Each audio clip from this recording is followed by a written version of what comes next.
Запланированное совещание с активом Сухума началось с инспекции ремонтных работ в парке имени Тараса Шамба. В недавнем прошлом, там, где сейчас выравнивается грунт и укладывается брусчатка, были заросли и запустения. Местная жительница поделилась воспоминаниями о состоянии парка и впечатлениями от проводимых работ. Приятный лес дремучий. Слава тебе, Господи. Я ждала этот день как Бога. Глава столичной администрации Беслан Эшба проинформировал президента, что на данный момент уже заменена дренажная система, чтобы вода не стояла в зеленых зонах и уходила в центральную ливневку. Проводится расчистка территории и планируется отремонтировать фонтан, сохранив его первоначальный облик. С рыбками, жившими в фонтане, все в порядке. Их на время ремонта переселили в фонтан парка имени Шинкуба. Уже пошли такие работы поверх, сверху, выравнивание грунта, укладка плитки. Восстановление фонтана работы ведутся. Фонтан будет воссоздан. Будет реконструирован. Да, в историческом виде, как да, так точно. Восстановим, отреконструируем. Там была раньше карусель. И хотим здесь установить модную карусель с лошадьми, которая во всем мире есть. Сметная стоимость работ 17 миллионов. Средства выделены из бюджета столицы. Мы очень надеемся, что этот парк будет очень таким привлекательным местом для наших жителей, для туристов. Вот, насаждений очень много, высоких деревьев много, тени много. Планируем успеть до 30 сентября. Затем президент ознакомился с ходом восстановительных работ исторического комплекса смотровой площадки на подъеме к Сухумской горе. Одно из знаковых мест столицы уже полностью расчищено. Проведена шпаклевка стен, восстановлено кровельное покрытие. Будет новое освещение по всему участку. И верхняя площадка тоже уже, в принципе, отремонтирована. Беслан Эшба проинформировал президента, что работы будут завершены ко Дню Победы 30 сентября. Далее президент побывал на Красном мосту. Беслан Эшба отметил, что по завершении работ будет полностью воссоздан изначальный вид моста. Конечной точкой инспекции стал санаторий МВО, в котором на данный момент активно идут восстановительные работы. Коммерческий директор комплекса Юлия Кулиева рассказала президенту о восстановлении крытого бассейна, расположенного на территории санатория. По ее словам, бассейн будет доступен для посещения как для местных жителей, так и для туристов. Также здесь планируется строительство 2 отелей из категории 5 звезд. Юлия Кулиева проинформировала, что в ходе восстановительных работ не нарушается изначальная архитектурная концепция зданий, а также учитывается ландшафт и окружающая природа. Главная цель – сохранить ее. В августе месяце будем здесь принимать гостей. У нас уже есть брони. Очень много здесь было проведено работ. Были заменены все инженерные коммуникации. Видите, фасад уже практически привели в порядок. По словам руководителя медицинского направления Оксаны Поляковой, здесь планируют открыть клинику инновационной косметологии, которая будет работать как для туристов, так и для местного населения. Здесь 2 этажа. Это блок на 2-м этаже, операционный блок, да, то есть это многопрофильная операционная, это малая операционная. Здесь будет собственное центральное стерилизационное отделение, да, и здесь палата интенсивной терапии, и здесь располагаться будут врачи. Сюда дальше идут ординаторские, да, то есть и палаты для пациентов. Восстановительные работы проводятся по всей территории санаториев МВО и ПВО. Комплекс «Орхидея», по словам Юлии Кулиевой, уже практически восстановлен. В нем 74 номера. 14-этажный корпус на данный момент также полностью восстановлен и уже запущен в работу. В нем 148 номеров. Проведены реставрационные работы прилегающего парка. Аслан Бжаня осмотрел и номера комплекса. Также президент осмотрел работы по установке моста, который соединит части набережной санатория с городской набережной.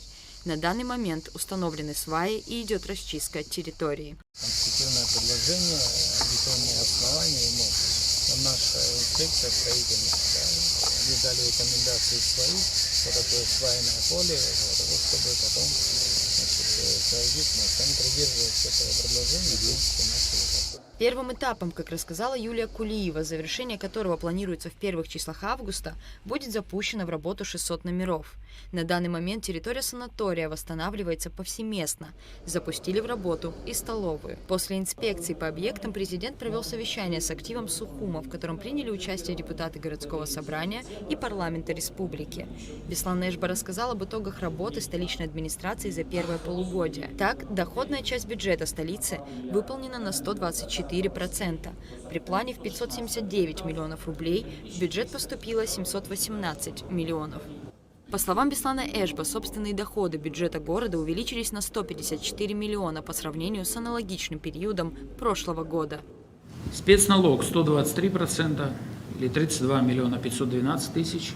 Патентный налог 139%, 4 миллиона 170 тысяч. Налог на имущество 162%, 26 миллионов 641. Налог на прибыль 120%. Подоходный налог, тоже могу назвать цифру, 277 миллионов по налогу на прибыль. Подоходный налог 129%, 344 миллиона 38 тысяч. Земельный налог 146%, 13 миллионов 170. И акциз 87%, 16 миллионов 216 тысяч. Акциз, он, как правило, во втором полугодии превышает платежи более 100%. Это тенденция, она ежегодная, мы ее отслеживаем. Президент поблагодарил руководство города за подробный отчет, отметив, что в последние 3 года наблюдается положительная динамика в развитии столицы. Тем не менее, Аслан Бжани отметил, что не все проблемы города оцифрованы в отчете. Например, существует нехватка детских садов и школ, сложности с утилизацией твердых бытовых отходов и энергетикой, ремонтом крыши фасадов высотных домов в новом районе, повышением заработной платы работникам бюджетной сферы, пенсий и пособий инвалидам и ветеранам. Речь идет о десятках миллиардов рублей, не об одном десятке.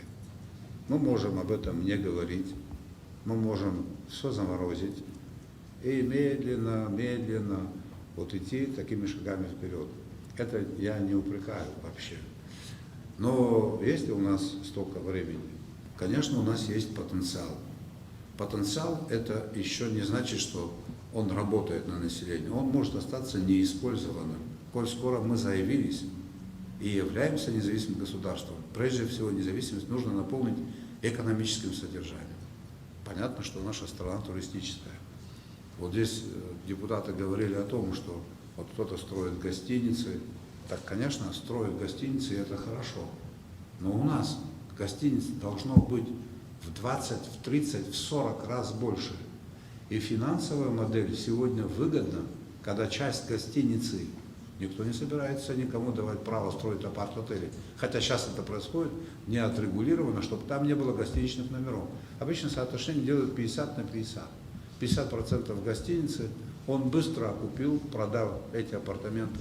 Мы получили свои деньги, и он освободился от всех преференций, потому что вложил много денег. Прибыль показал, и пошло, и поехало. И это связано с развитием аэропорта, с возможностью газификации. Аслан Бжани также рассказал, что в ближайшее время будет подписан указ, который будет зонировать территорию столицы и лимитировать строительство в городе. Насчет генерального плана развития города я ничего сказать не смогу. Это серьезный документ и большие деньги. Будет указ президента, который будет зонировать город Сухум и регламентировать некоторые вещи, связанные со строительством. Такой документ готовится. В ходе встречи президент обсудил с участниками совещания целый ряд актуальных вопросов. Рада Чачава, Алексей Гухава, Роберт Ломия, Абхазское телевидение.